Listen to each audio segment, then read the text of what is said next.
मैं रचना हूँ। अभी अभी शादी के बाद मैं और मेरे पति सूरज एक बड़े शहर में आ गए हैं। हम दो ही लोग हैं। एक बड़ा फ्लैट है।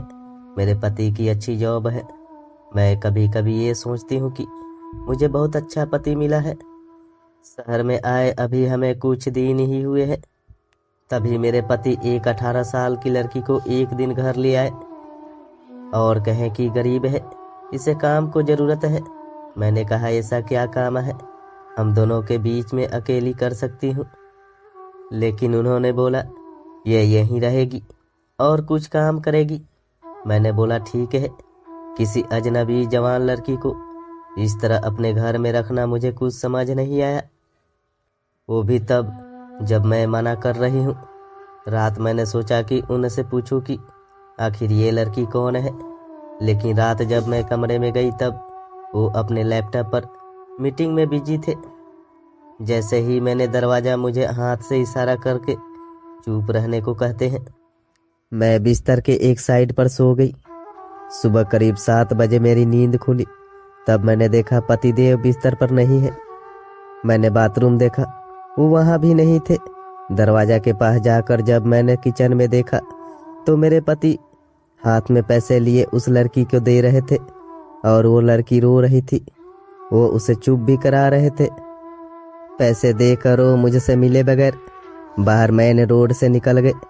मुझे अब कुछ समझ में नहीं आया कि क्या बात है। थोड़ी घबराहट भी हुई। अजीब अजीब ख्याल मन में आने लगे। साथ ही ये भी ख्याल आया कि जो मैंने सोच रही हूँ ऐसा कुछ भी नहीं हो। मैं बेडरूम से बाहर आई। वो लड़की ने मुझे देखकर अपने आंसू पोंछ लिए। मुझे देखते ही वो बोली, मैडम साहब बोले कि वो आज तो शहर के बाहर जा रहे हैं मीटिंग के लिए, कल शाम तक आएंगे। आप सो रही थी इसलिए आपको उठाया नहीं। मुझे कहा कि आपको बता दे, मुझे उससे बात करने का बिल्कुल भी मन नहीं था, इसलिए मैंने उसकी तरफ देखा भी नहीं। बस अब मैं अपने बेडरूम में बैठे कुछ कुछ सोचने लगी। शादी को अभी 1 ही महीना हुआ है और मैं उनके बारे में ना जाने क्या क्या सोचने लगी। लेकिन उन्होंने मुझे सोचने का कारण भी दिया है। एक तो ये लड़की वो अचानक ले आए। मेरे मना करने के बाद भी उन्होंने इसे यहाँ काम पर रखा और आज वो उसे रुपए भी दे रहे थे। मैंने सोचा कि एक बार फोन पर उनसे बात करके देखती हूँ। मैंने उन्हें फोन लगाया पर उनका फोन स्विच ऑफ बता रहा था। यह पहली बार था जब ऐसा हुआ कि उनका फोन बंद है। अब मेरा सर और भी चकरा गया। इतने में वो लड़की रूम में चाय लेकर आती है। बोली, मैडम चाय। मैंने भी उसको पूछा, तुम्हारा नाम क्या है? बोली, राखी। उसके पास फोन भी था और अब वो वाइब्रेट हो रहा था। फोन को रिसीव करने वो दौड़ कर मेरे बेडरूम से बाहर गई। मुझे दूर से अब यही सुनाई दे रहा था कि उसने कहा कि मैं आती हूँ। फिर बात करके वो फिर मेरे बेडरूम में आकर कहती है, मैडम मैं 2 घंटे में आती हूँ, मुझे कुछ काम आ गया। इतना बोलकर वो मेरी हाँ सुने बगैर ही चली गई। मैं कुछ बोल ही नहीं पाई। लेकिन फिर 2 मिनट मेरे मन में आया कि क्यों ना उसका पीछा करूं, और मैंने 1 सेकेंड में कपड़े चेंज किए और उसके पीछे हो गई। वो मुझे मेरी बिल्डिंग के नीचे दिखाई दी। उसके बाद उसने एक रिक्शा लिया। मैंने भी रिक्शा लेकर उसका पीछा किया। रिक्शा एक पतली सी गली में रुका। वो वहां से उतरकर पैदल चलने लगी। बहुत सारे छोटे छोटे घर से होते हुए वो एक घर के आगे पहुंची।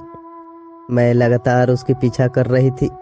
क्यों कर रही थी, क्या जानना चाहती थी, इसका मुझे कुछ पता नहीं था। बस मैं उसके पीछे थी। दरवाजा खुला और खुलते ही वो लिपट गई उसकी माँ से। जोर से माँ और बेटी दोनों रोने लगी। दरवाजा बंद करना भी भूल गए। मुझे लगा कि अब मुझे सामने जाकर बात करनी होगी कि परेशानी क्या है। मैं उसके सामने गई। मुझे देख कर लड़की बोली, मैडम आप यहाँ पर? मैंने कहा, तुम्हारे साहब बोल गए थे कि तुम्हारा ध्यान रखना है। उसकी रोती हुई माँ बोली कि ऐसा इंसान बहुत कम मिलते हैं। मैंने पूछा, क्या परेशानी है, आप मुझे बताएं। माँ बोली कि इसके पिता साहब ऑफिस में सिक्योरिटी में नौकरी करते थे। अचानक हार्ट अटैक से उनका देहांत हो गया। इसका एक भाई है, लेकिन उसे पीने और जुए की लत है। वो मेरे पास एक पैसा नहीं टिकने देता। मैं अपनी परेशानी लेकर साहब के पास गई और उन्होंने पैसे से हमारी मदद की। साथ ही उन्हें जब मैंने बताया कि इसका भाई ऐसा है, तो उन्होंने कहा कि इसका यहाँ रहना सही नहीं है, इसलिए वो इसे अपने घर ले गए। मैं इनकी बातें सुन रही थी कि उनका फ़ोन आया। मैंने फ़ोन रिसीव किया। सूरज बोलो कि उनका फ़ोन रात में मीटिंग की वजह से चार्ज नहीं था, इस कारण बंद आ रहा था। मुझे पूछा कि कहाँ हो तू? मैंने बोला कि उनके घर आई हूँ। सूरज बोला, हाँ मैं रात में तुम्हें बताने वाला था, पर मीटिंग की वजह से लेट हो गया और तुम सो गई। मुझे उस समय जो सही लगा वो मैंने किया, इसलिए मैं उसे तुम्हारे पास ले आया। मैंने कहा, बिल्कुल ठीक किया आपने। लड़की को लेकर फिर मैं अपने फ्लैट चली गई। अब मैं उसे और अपने पति दोनों को ज़्यादा प्यार करने लगी। तो दोस्तों, अगर ये कहानी आपको अच्छी लगी हो तो मेरे वीडियो को लाइक करके चैनल को सब्सक्राइब करें।